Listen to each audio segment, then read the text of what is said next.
지금 이 순간에도 대한민국 60대 이상 10명 중 7명이 같은 고민을 하고 있습니다. 바로 밤에 소변 때문에 잠을 설치는 문제입니다. 어젯밤 몇 시에 깼습니까? 새벽 2시, 3시, 혹시 2번, 3번 깼나요? 그리고 이렇게 생각하지 않으셨습니까? 나이 들면 당연한 거지 뭐. 잠깐만요. 서울대병원 연구 결과에 따르면 밤에 2번 이상 소변 때문에 깨는 사람은 그렇지 않은 사람에 비해 치매 발생률이 1.5배, 낙상사고는 2배, 우울증은 3배나 높습니다. 단순히 불편한 게 아닙니다. 건강을 갉아먹고 있는 겁니다.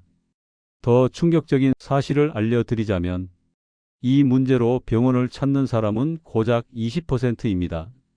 나머지 80%는 그냥 참고 삽니다.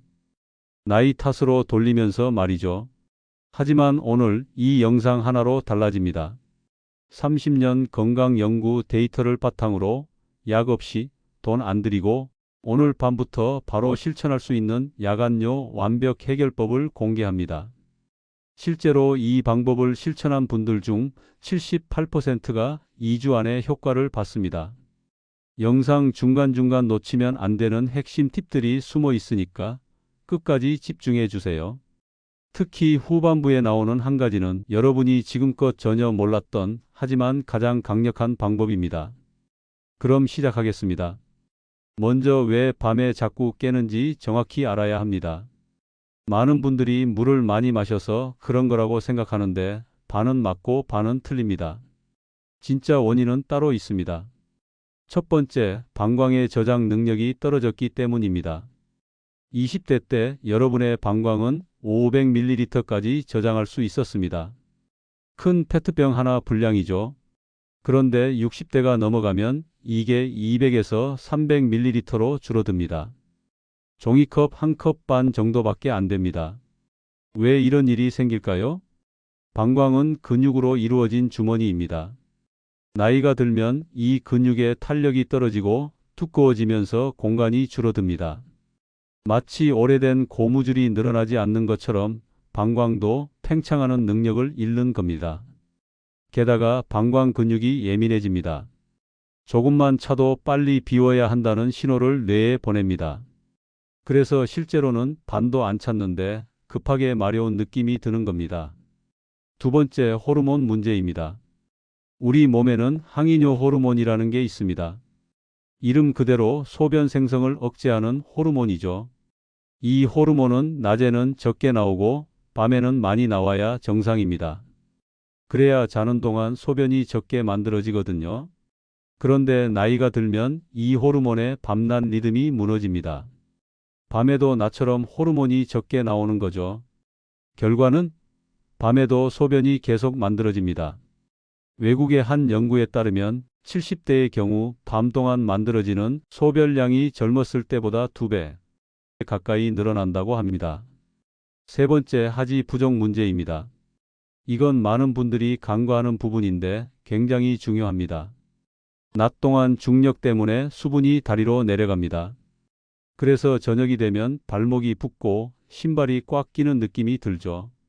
그런데 밤에 누우면 어떻게 될까요? 다리에 고여있던 수분이 혈관을 타고 다시 심장으로 돌아옵니다. 그리고 신장을 거쳐 소변으로 배출되는 겁니다. 보통 누운 지 2시간에서 4시간 사이에 이 현상이 가장 활발합니다. 그래서 잠들 때는 괜찮았는데 새벽 2시, 3시쯤 갑자기 소변이 마려워지는 겁니다. 네 번째, 수면 구조의 변화입니다. 나이가 들면 깊은 잠을 자는 시간이 줄어듭니다. 렘수면이라고 하는 얕은 잠의 비율이 늘어나는 거죠. 얕은 잠을 잘 때는 작은 자극에도 쉽게 깹니다. 방광의 미세한 신호도 놓치지 않게 되는 겁니다. 젊었을 때는 방광이 신호를 보내도 깊은 잠 때문에 모르고 지나갔는데 이제는 그 신호에 바로 반응하는 거죠. 다섯 번째, 남성은 전립선, 여성은 골반적인 문제입니다. 남성의 경우 50대 이후 절반 이상이 전립선 비대증을 겪습니다. 전립선이 커지면 방광 출구를 압박해서 소변이 시원하게 나오지 않습니다. 완전히 비우지 못하니까 금방 또 차는 거죠. 그래서 자주 화장실에 가게 됩니다. 여성은 폐경 이후 여성 호르몬이 급감하면서 골반저근이 약해집니다. 방광을 지탱하는 힘이 떨어지는 거죠. 그 결과 방광이 아래로 처지고 요도 조절 능력도 감소합니다. 자, 이렇게 5가지 원인이 복합적으로 작용합니다. 그래서 단순히 물을 덜 마신다고 해결되는 문제가 아닙니다.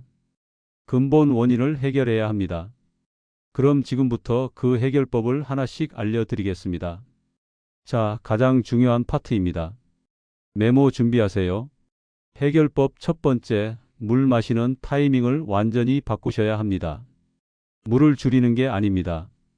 시간대를 조절하는 겁니다. 하루 필요한 물의 양은 보통 1.5리터에서 2리터입니다. 이건 줄이면 안 됩니다. 대신 이렇게 하세요. 아침 7시부터 정오까지 하루 전체 수분의 60%를 마십니다. 일어나자마자 물 1컵, 아침 식사 전 1컵, 오전 10시쯤 1컵, 이렇게 오전에 집중적으로 마시는 겁니다. 점심부터 오후 5시까지는 30%만 마십니다. 식사 30분 전에 1컵, 오후 간식 시간에 1컵 정도면 충분합니다. 그리고 저녁 6시 이후부터는 최소한으로 줄입니다.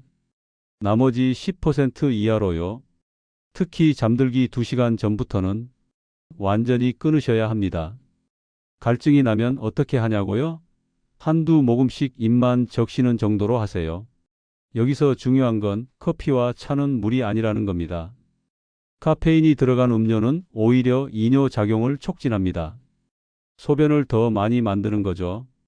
오후 3시 이후에는 커피, 녹차, 홍차 모두 금지입니다. 디카페인도 완전히 안전하지 않습니다. 카페인이 적게 들었을 뿐이지 없는 건 아니거든요. 술은 더 심각합니다. 알코올은 항이뇨 호르몬의 분비를 억제합니다. 그래서 술을 마신 날은 밤에 더 자주 깨게 됩니다. 잠이 잘 온다고 자기 전에 소주 한 잔? 최악의 선택입니다. 해결법 두 번째, 체온 관리입니다. 이건 많은 분들이 모르는 부분인데 굉장히 효과적입니다. 우리 몸은 잠들 때 체온을 낮춥니다.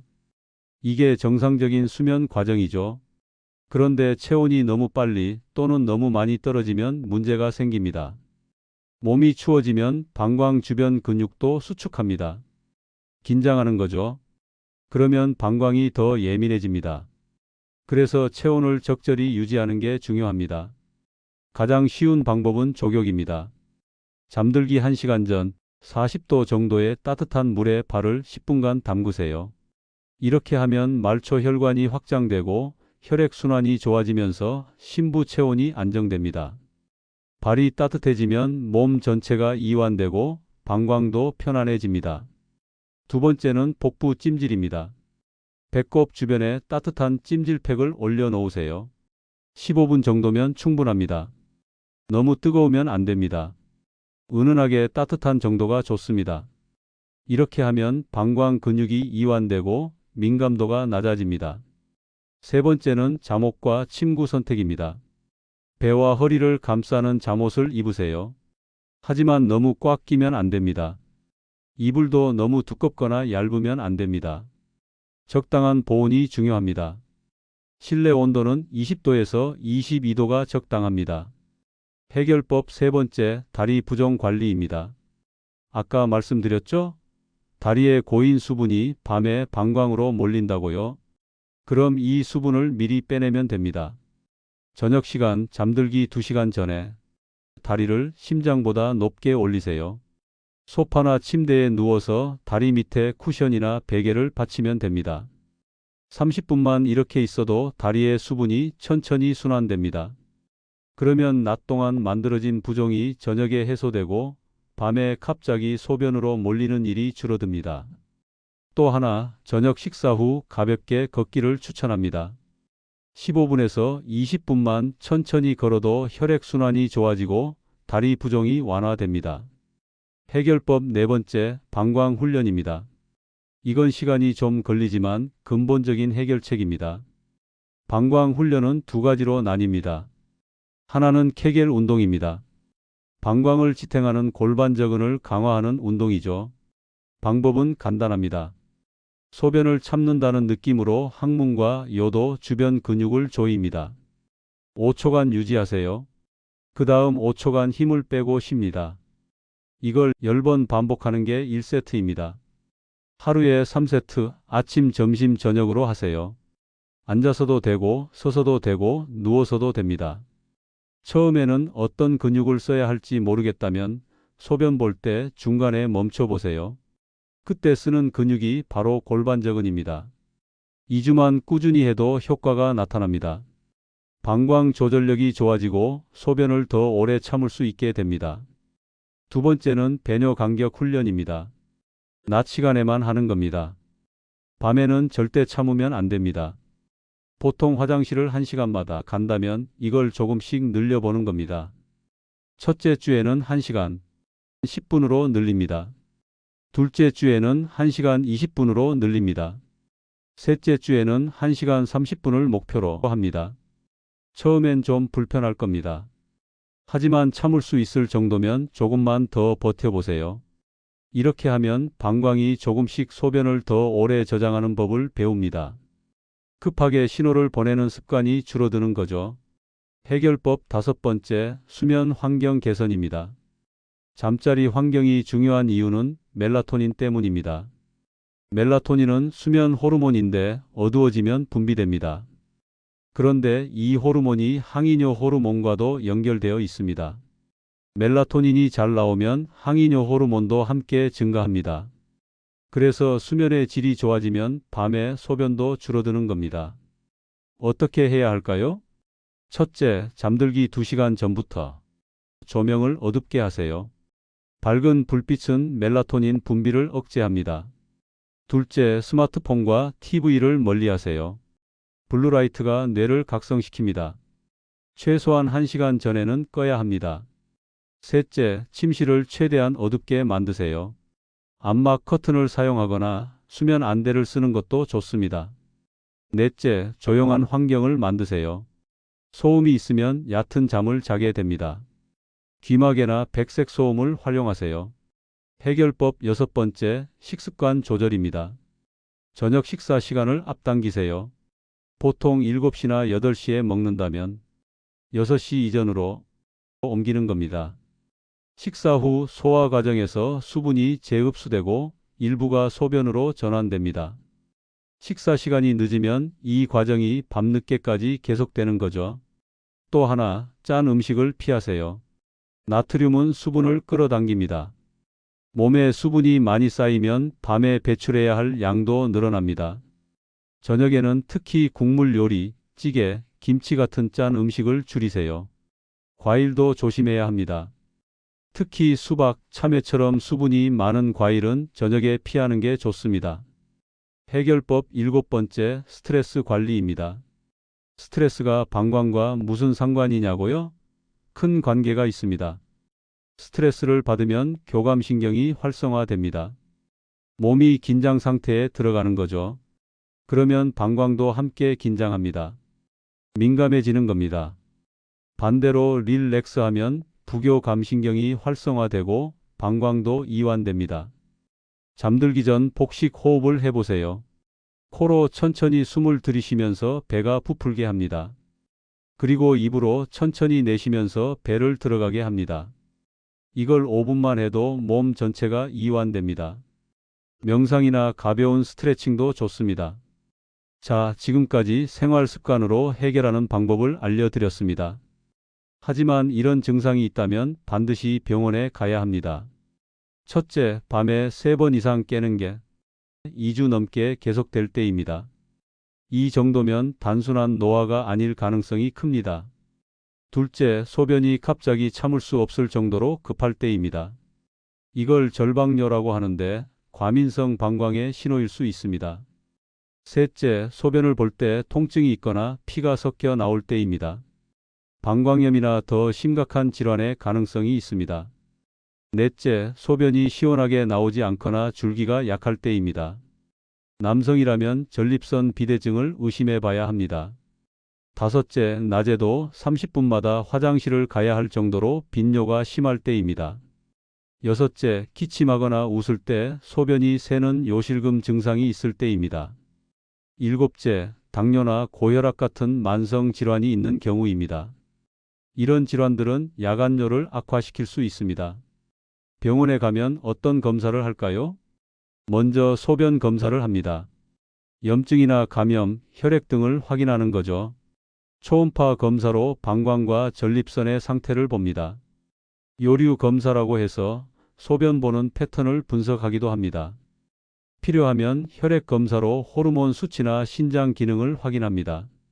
조기 발견이 중요합니다. 과민성 방광, 전립선 비대증, 요실금 같은 질환들은 초기에 잡으면 치료가 훨씬 쉽습니다. 약물 치료나 간단한 시술만으로도 크게 좋아질 수 있습니다. 그러니까 부끄러워하지 마시고 증상이 있으면 꼭 비뇨의학과를 방문하세요. 자, 이제 정리하겠습니다. 오늘 배운 내용을 오늘 밤부터 바로 실천하세요. 1단계, 오늘 저녁부터 하세요.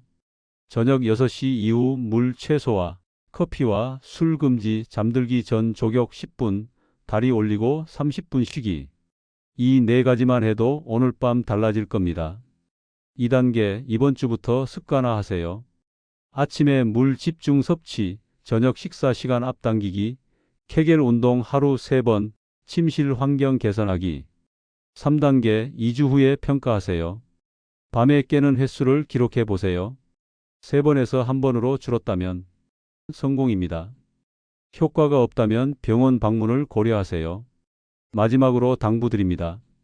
나이 들면 어쩔 수 없다는 생각 오늘 여기서 버리세요. 우리 몸은 작은 변화에도 반응합니다. 2주만 꾸준히 해보세요.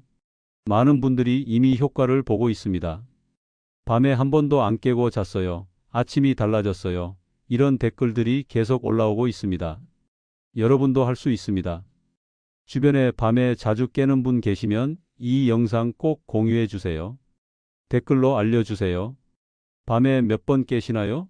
어떤 방법부터 시도하실 건가요? 여러분의 경험이 다른 분들에게 큰 힘이 됩니다. 도움이 되셨다면 좋아요와 구독 부탁드립니다. 더 많은 건강 정보로 찾아뵙겠습니다. 감사합니다.